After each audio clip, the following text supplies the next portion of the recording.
Welcome back to Cooking with Mike. I just got some good ground venison from Horizon Farms. So I decided to make some venison meat rolls. Just kind of like a cinnamon roll, but with venison.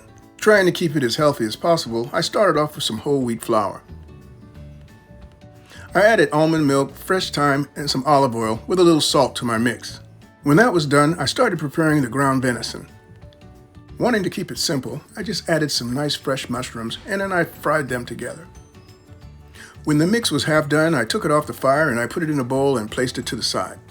While the mix was cooling off, I started to roll out my dough, getting ready for the rolls. After I rolled it out, I sprinkled a little bit of mozzarella cheese on top, and then I started to apply the mix. I sprinkled the mix on top and spread it out evenly.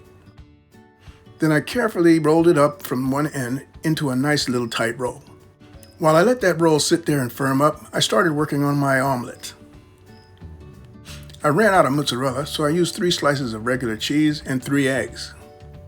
As a filling for the centerpiece omelet, I added some broccoli and asparagus.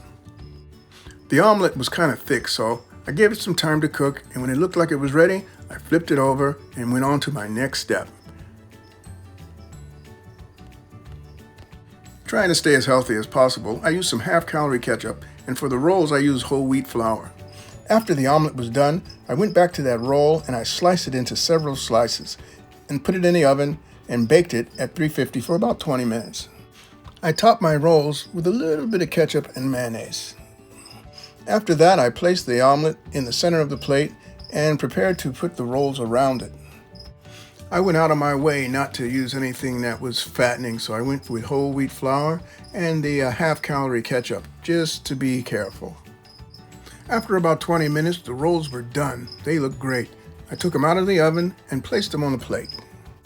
I carefully arranged them around the centerpiece omelet and topped them off with a little extra half-calorie ketchup, just for good measure.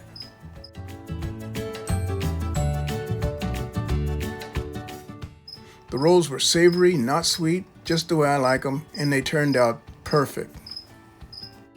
I hope you try to make these at home and let me know how they turn out. See ya!